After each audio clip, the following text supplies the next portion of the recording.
Very good morning. In this video, we are going to talk about the Rankine cycle, which is the cycle which operates in the steam power plants. Why do I am using the word steam?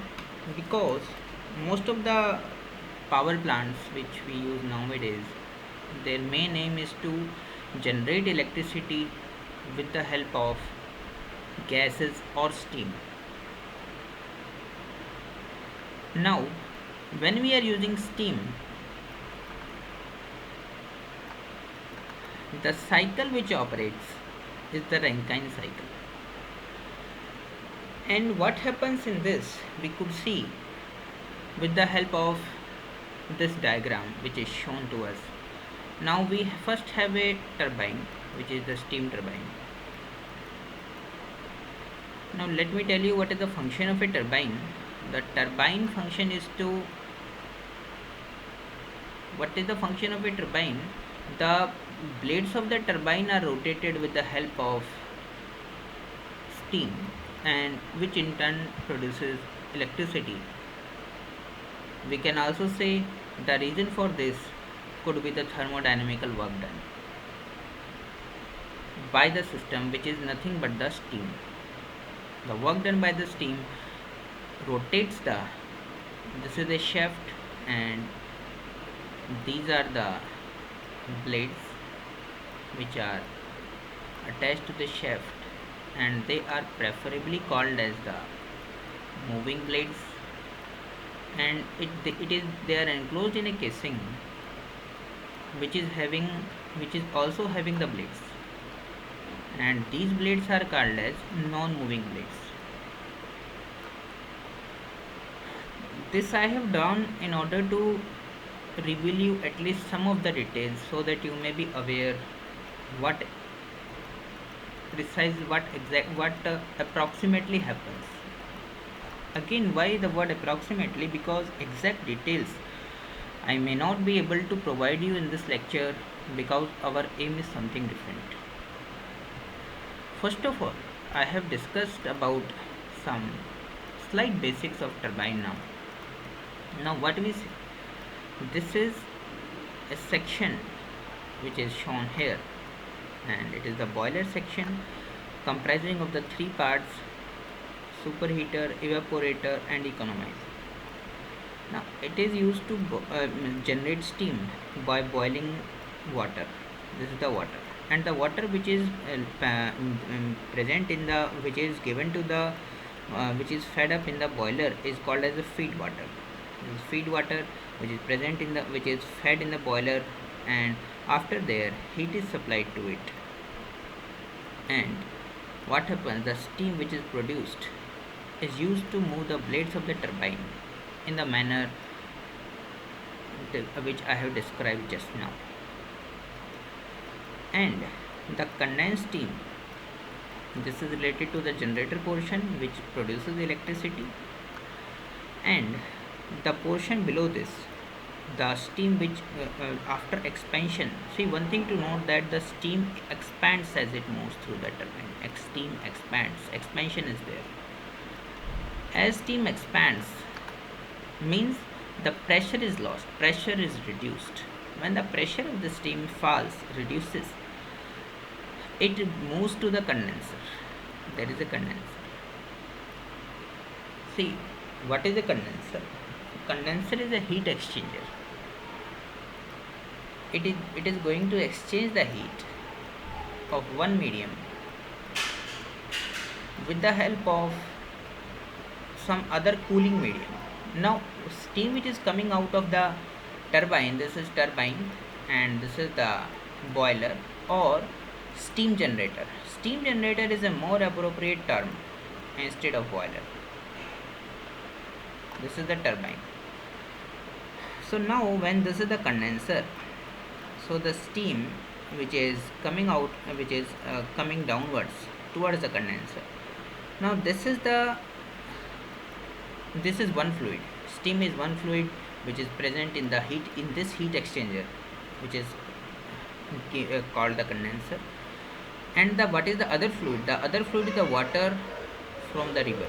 This is the water inlet, and the water circulates inside the condenser and it moves out of the condenser in a similar fashion, but the difference lies in the temperature of water. The T1 is the temperature of the water.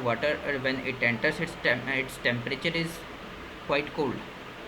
When it moves out, its temperature becomes greater or it becomes hot. It has taken up the heat. Now again, with the help of pumps, generally the centrifugal pumps are used for this purpose. With the help of centrifugal pumps, this water is sent back to the boiler for further purpose, for to repeat the cycle. In the boiler, this feed water, again it is boiled, and the steam produced again is used to rotate the blades of the turbine, produce electricity, and similar cycle is repeated. It all happens in a cyclic manner. Now, this is one part which we were to discuss in, which we have to understand first of all. Now there are three portions in a boiler also, and the boiler I have shown it in a simple way that look, this is water, but actually it does not happen. Water is not collected at some particular area, it is filled up inside in the tubes. It is located either inside the tubes, or there are tubes which are located in every boiler, and the water either it is located inside the tubes or it is present outside the tubes, but it is not present in a fashion which was shown or which the people or generally the students think, because we generally assume the boiler to be working in a similar fashion as if it were a large vessel and water is filled in it. Of course, some of the very earlier models of the boiler had this type of arrangement also, but this type of arrangement proves to be highly inefficient. And we will be discussing the details of the design of boilers in our subsequent videos, but as of now we are going to understand that every boiler consists of the three portions. First one is the economizer. This is the economizer. Thereafter we have the evaporator and the superheater. Now the steam, after coming to the losing its pressure after expansion from the steam turbine, and it passes through it get condensed, its phase is changed, condensed in the condenser, which is nothing but a heat exchanger only. HE stands for heat exchanger.